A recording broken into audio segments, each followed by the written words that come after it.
ఈ మధ్యకాలం లోపల చాలామంది లోపల తరచుగా వయసుతో సంబంధం లేకుండా కూడా చాలామందిలో చూసేటువంటి విషయాల లోపల ఎక్కువ మంది మన దగ్గరికి ఏమొస్తున్నారంటే అరిచేతుల్లో మంటలు ఎక్కువగా వస్తున్నాయి, పాదాల లోపల మంటలు ఎక్కువగా వస్తున్నాయి, తిమ్మిర్లు ఎక్కువగా వస్తున్నాయి. ఈ తిమ్మిర్లు మంటలతో మేము నైట్ టైం నిద్ర కూడా డిస్టర్బ్గా అవుతుందని చెప్పేసి చాలామంది కంప్లైంట్ చేస్తున్నారు. నేను మీ doctor Lokeshwar, doctor care homeopathy నుండి మాట్లాడుతున్నాను. సో ఏంటనంటే ఈ కారణాలు అంటే ఇప్పుడు ఏదైతే అరిచేతుల్లో కానీ పాదాల్లో కానీ మంటలు ఎప్పుడు వస్తుంటాయనంటే సాధారణంగా వయస్సు రీత్యా 45-50 దాటిన తర్వాత డయాబెటిక్ రిలేటెడ్గా డయాబెటిక్ న్యూరోపతి లోపల ఎక్కువ సర్వసాధారణంగా చూస్తూ ఉంటాము. బట్ అదొకటి దాన్ని ఏమంటారంటే డయాబెటిక్ న్యూరోపతి అని చెప్పి చెప్తుంటాం. బట్ డయాబెటిక్ న్యూరోపతి లేకుండా కూడా సాధారణంగా అరిచేతుల్లో అరిపాదాల లోపల పాదాల లోపల కింది భాగం లోపల మంటలు తిమ్మిర్లు రావడం అనేది కూడా ఎక్కువ మందిలో చూస్తున్నాం. దీనిగల కారణాలు ఏంటి అని అంటే మన శరీరం లోపల ఉన్నటువంటి కొన్ని రకాలైనటువంటి వైటమిన్ డెఫిషియన్సీ వల్ల ఈ ప్రాబ్లమ్స్ అనేది రావడానికి అవకాశం ఉంటుందన్నమాట. ఎస్పెషల్లీ మనం తీసుకున్నటువంటి ఆహారం లోపల B12 డెఫిషియన్సీ ఏర్పడినప్పుడు మన చేతిలో ఉన్నటువంటి ఈ చేతులు మంటగా ఉండడం అంటే సాధారణంగా ఏదైనా ఇంట్లో ఏదైనా చిన్న వస్తువు ఏదైనా పని చేసినప్పుడు చెప్తుంటారు ఈ మంటలు ఎక్కువైపోయినాయి, తిమ్మిర్లు ఎక్కువైపోయినాయి చాలామంది చెప్తూ ఉంటారు. సో ఇది ఏంటి అని అంటే ఆడవాళ్ళ లోపల ఎక్కువ తరచుగా చూసేటువంటి విషయం అనమాట.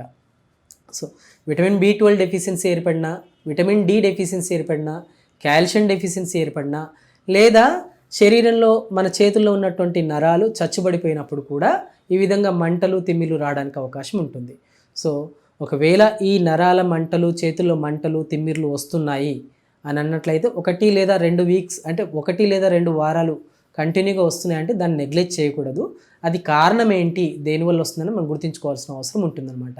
సో ప్రధానంగా ఫస్ట్ అయితే మనం కొన్ని మార్పులు చేసుకున్నట్లయితే మనం తీసుకున్నటువంటి ఆహారం లోపల విటమిన్ B12 డెఫిషియన్సీ ఉండడం వల్ల ఎక్కువగా మంటలు తిమ్మిర్లు రావడం అనేది కామన్గా చూస్తుంటాం. సో B12 డెఫిషియన్సీ రాకుండా మనం తీసుకున్నటువంటి ఆహారం ఏం మార్పులు చేసుకోవాలంటే ఎక్కువగా మొలకెత్తిన విత్తనాలు ఎక్కువ తీసుకోవడం కానీ, లేదా బాయిల్డ్ ఎగ్ ఎల్లోలో ఎక్కువగా మనకు విటమిన్ B అనేది ఎక్కువగా ఉంటుంది. ఒకవేళ నాన్ వెజ్ ఎక్కువ తీసుకున్న వాళ్ళైతే ఎక్కువ తరచుగా వీక్లీ 1 or 2 నాన్ వెజ్ తీసుకున్నట్లయితే ఈ B12 డెఫిషియన్సీ అనేది రాకుండా ప్రివెంట్ చేసుకోవడానికి అవకాశం ఉంటుంది. మరి వెజిటేరియన్స్ అయితే ఏం చేయాలి అని అంటే వెజిటేరియన్స్కి అమృతమైనటువంటి ఫలం ఒకటి ఉంది. అదేంటి అని అంటే రెగ్యులర్గా మీకు తరచుగా మార్కెట్లో అందుబాటులో ఉన్న ఒకప్పుడు అంటే దొరికేది కాదు, ఇప్పుడు మనకు తరచుగా అవైలబుల్ ఉంది అవకాడో ఫ్రూట్ అనమాట. సో ఈ అవకాడో ఫ్రూట్ లోపల ఎక్కువగా B12 అనేది ఎక్కువగా ఉంటుంది. ఎస్పెషల్లీ ప్రెగ్నెంట్ ఉమెన్స్ లోపల కూడా ఈ తిమ్మిర్లు మంటలు అనేది ఎక్కువ చూస్తుంటాం. అలాంటి టైం లోపల వాళ్ళు వెజిటేరియన్స్ అయింటే ఈ అవకాడో ఫ్రూట్ తీసుకోవడం వల్ల B12 డెఫిషియన్సీని అధిగమించడానికి అవకాశం ఉంటుంది.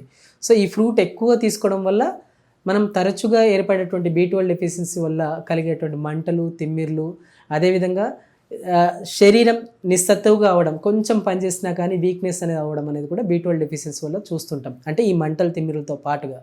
సో ఇలాంటి మార్పులు చేసుకున్నప్పటికీ కూడా అంటే ఇవి కొంచెం న్యాచురల్గా మనం చేసినప్పటికీ కూడా ఇంకా కూడా తిమ్మిర్లు వస్తున్నాయి, ఇంకా కూడా మంటలు వస్తున్నాయి, ఇంకా నిస్సత్తుగా ఉంది, శరీరం చాలా అలసిపోయినట్టుగా ఉంది అని అనుకుంటే దాన్ని నెగ్లెక్ట్ చేయకుండా ఒకసారి మీ దగ్గర ఉన్నటువంటి డాక్టర్ కేర్ హోమియోపతిని సంప్రదించండి.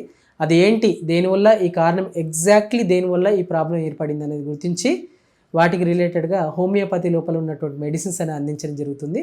సో ఈ డైట్ పరంగా కొన్ని చేంజెస్ చేసుకుంటూ మెడిసిన్స్ వాడడం వల్ల ఈ చేతుల్లో వచ్చేటువంటి పెరిఫెరల్ న్యూరోపతి కానీ, డయాబెటిక్ న్యూరోపతి కానీ, లేదా విటమిన్ డెఫిషియన్సీ వల్ల ఏర్పడినటువంటి న్యూరోపతి కానీ ఈ సమస్యను అధిగమించడానికి అవకాశం ఉంటుందన్నమాట. ఈ B12 డెఫిషియన్సీ ఉన్నప్పుడు ప్రధానంగా చూసేటువంటి లక్షణాల లోపల అరిచేతుల్లో అరికాల్లో మంటలు తిమ్మిర్లు అనేది ఎక్కువ చూస్తుంటాం. దీంతోపాటు తరచుగా ఈ సిమ్టమ్స్తో పాటుగా మన నోట్ లోపల ఎక్కువగా పూతగా ఉండడం, అంటే నోరు చెడిపోయింది, నోట్లో ఏదైనా ఫుడ్ తినాలన్నా మంటగా ఉంది, నాలుక మొత్తం కూడా చెడిపోయింది, నాలుక ఏదైనా ఫుడ్ తినాలన్నా కానీ ఇబ్బందికరంగా ఉందని చెప్పి చెప్తుంటారు. సో ఇది ఒక స్పష్టమైన లక్షణం అనమాట. అంటే B12 డెఫిషియన్సీ ఉంది శరీరం లోపల అని తెలుసుకోవడానికి గ్లాసైటిస్ అని చెప్పి చెప్తుంటాము. అంటే నాలుక చుట్టూ కూడా క్రాక్స్ లాగా వచ్చేసి మంటలు, ఏదైనా ఫుడ్ కొంచెం కారం తగిలినా కానీ ఆ ఫుడ్ అనేది ప్రాపర్గా తీసుకోలేకపోవడం అనేది ఎక్కువ చూస్తుంటాం అనమాట. సో ఈ లక్షణాలు ఉన్నట్లయితే B12 డెఫిషియన్సీ ఏర్పడింది అని మనం గుర్తుంచుకోవచ్చు అనమాట. సో తరచుగా వెజిటేరియన్స్ లోపల ఎక్కువగా ఈ ప్రాబ్లం ఎక్కువగా ఉంటుంది. ఎందుకంటే వెజిటేరియన్ ఫుడ్ సోర్సెస్ లోపల B12 అనేది యూజువల్గా కొంచెం తక్కువగా దొరుకుతుంది అనమాట compare to non vegetarian, vegetarian లోపల B12 డెఫిషియన్సీ అనేది ఎక్కువగా చూస్తుంటాం. సో తరచుగా దీనికి రిలేటెడ్గా B12 సప్లిమెంటరీ కానీ, బి కాంప్లెక్స్ టాబ్లెట్స్ కానీ వాడుతూ ఉంటారు. బట్ అవి కాకుండా మనం ఫుడ్ లోపల కూడా ఎక్కువగా కొన్ని రకాల చేంజెస్ చేసుకోవడం వల్ల ఈ ప్రాబ్లమ్స్ని అధిగమించడానికి అవకాశం ఉంటుందన్నమాట. ఎక్కువ మంది అనుకుంటుంటారు, అంటే ఏంటంటే వెజిటేరియన్ సోర్స్లోనే మాత్రమే ఎందుకు B12 డెఫిషియన్సీ ఏర్పడుతుంది, వెజిటేరియన్స్లో మాత్రమే B12 డెఫిషియన్సీ ఎందుకు వస్తుంది, అండ్ ఆకుకూరల్లో దొరకదా అని అంటే ఆకుకూరల్లో కూడా విటమిన్ బి అనేది ఉంటుంది, విటమిన్ B12 కూడా ఉంటుంది.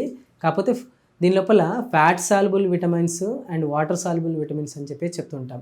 సో మనం తీసుకున్నటువంటి ఫుడ్ లోపల ఉన్నటువంటి సింథసిస్ అనేది మన శరీరంలో ఉన్నటువంటి స్టమక్ లైనింగ్ ఏదైతే ఉంటుందో వాటి ప్రకారంగా, అంటే మన ఫుడ్ తీసుకున్నప్పటికీ కూడా దాన్ని ప్రాపర్గా యూటిలైజ్ చేసుకునేటువంటి సిస్టమ్ అనేది మన డైజెస్టివ్ సిస్టమ్ లోపల ఉంటుందన్నమాట. ఈ డైజెషన్ ప్రాపర్గా అబ్జర్షన్ లేనప్పుడు ఈ డెఫిషియన్సీ అనేది ఏర్పడడానికి అవకాశం ఉంటుంది. ఎప్పుడైతే ఈ ఆకుకూరల్లో ఉండదా అంటే ఉంటుంది దాని లోపల కూడా, కాకపోతే ఏంటంటే ఆ ప్రాపర్గా అబ్జర్షన్ అనేది ప్రాపర్గా జరగదు ఆకుకూరలు తీసుకున్నట్లయితే. వెరాజ్ నాన్ వెజ్ లోపల డైరెక్ట్ ఎక్కువగా శాతం దాని లోపల ఉంటుంది. కాబట్టి వెజిటేరియన్స్తో పోల్చుకుంటే నాన్ వెజిటేరియన్స్ లోపల విటమిన్ B12 డెఫిషియన్సీ అనేది ఎక్కువ చూస్తూ ఉంటాము.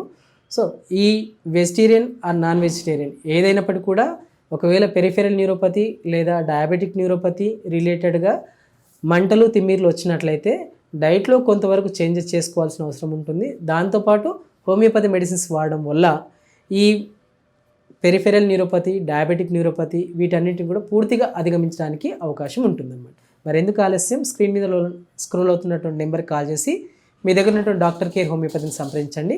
ఖచ్చితంగా ఈ నరాల బలహీనత సమస్యను అధిగమించడానికి మంచి మెడిసిన్స్ హోమియోపతిలో, హోమియో వైద్య విధానం లోపల డాక్టర్ కేర్ హోమియోపతిలో అందుబాటులో ఉన్నాయి.